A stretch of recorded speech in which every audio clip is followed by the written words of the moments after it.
आपल्या घरातील देवघर म्हणजे असं एक ठिकाण की जिथे गेल्यानंतर आपल्या मनाला शांती मिळते, जिथे जास्तीत जास्त सकारात्मक ऊर्जा निर्माण होते आणि ती सकारात्मक ऊर्जा आपल्या घरातील, कुटुंबातील प्रत्येक व्यक्तीला मिळत असते.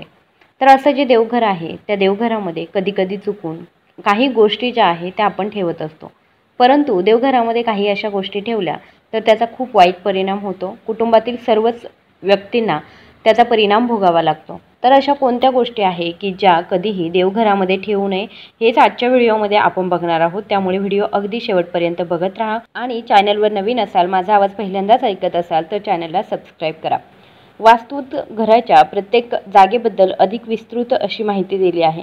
कोणत्या दिशेला काय असले पाहिजे आणि काय नाही, पायऱ्यापासून मुख्य दरवाजापर्यंत आणि बाथरूमपासून ड्रॉइंग रूमपर्यंत प्रत्येक ठिकाणाशी संबंधित चांगल्या वाईट गोष्टी वास्तुशास्त्रामध्ये सांगितल्या गेल्या आहेत. आज आपण देवघराबद्दल बघणार आहोत.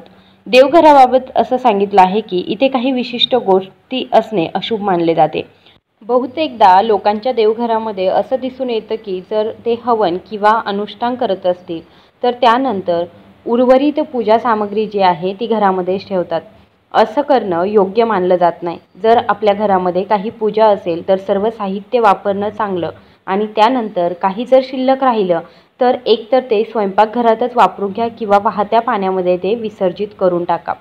दुसरी महत्त्वाची गोष्ट आहे ती म्हणजे सुकलेली फुले. सुकलेली फुले जी असतात ती विनाशकारी मानली जातात. जसं की ताजी टवटवीत फुलं ठेवल्याने सकारात्मक ऊर्जा निर्माण होते, तशी सुकलेली फुले जर तुम्ही ठेवत असाल तर त्यातून सर्वात जास्त नकारात्मक ऊर्जा निर्माण होत असते.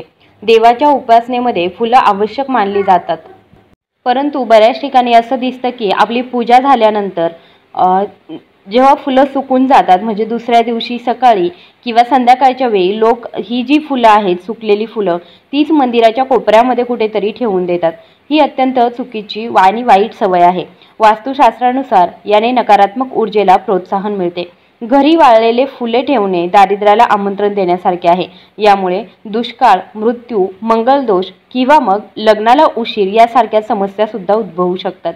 त्याच्यामुळे घरामध्ये वाळलेली फुले ठेवू नका. त्याचबरोबर मुख्य द्वारावरती जर तुम्ही फुलांचं तोरण करत असाल तर ते जास्तीत जास्त 2-3 दिवस आपल्या मुख्य द्वारावरती ठेवा, नंतर ते काढून टाका. नाहीतर हे पाण्यामध्ये विसर्जित करा किंवा भूमी विसर्जित तुम्ही करू शकता.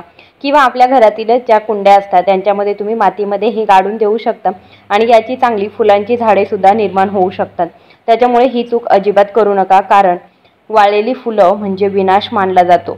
त्याच्यानंतर पुढची गोष्ट आहे देवघरातील मूर्ती. असं म्हटलं जातं की घरात पूजेच्या ठिकाणी मूर्ती स्थापित करू नये. घरातील लोकांसाठी हे चांगले मानले जात नाही.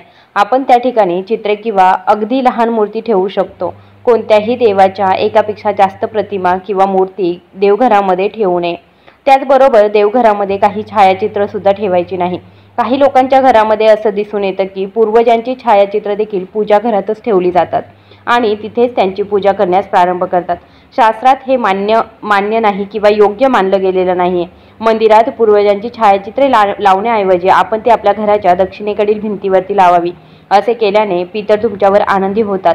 या उलट तुम्ही जर देवघरामध्येच आपले पूर्वज जरी ठेवत असाल, पूर्वजांचे फोटो ठेवत असाल तर हे अत्यंत अशुभ मानलं जातं. उपासना मंदिरात एकापेक्षा जास्त शंख ठेवू नका. पूजेसाठी दररोज फक्त एकच शंख वापरायचा आहे. शंख हे भगवान विष्णूंचं प्रतीक मानलं जातं, म्हणून दररोज ते बदलणं योग्य मानलं जात नाही. स्वयंपाकघरात मंदिर बनवणे देखील वास्तुशास्त्रानुसार योग्य मानलं जात नाही. त्याचबरोबर प्रत्येकाच्या घरामध्ये शिवलिंग सुद्धा असतं. आपल्या देवघरामध्ये शिवलिंगाचा कोणता प्रकार असावा याविषयी शास्त्रामध्ये विशेष नियम सांगितले गेले आहेत. जर तुम्हाला शिवलिंग तुमच्या देवघरामध्ये ठेवायचंच असेल तर लक्षात ठेवा की ते अंगठ्याच्या आकारापेक्षा मोठे नसावे. शिवलिंग अतिशय संवेदनशील मानले जाते.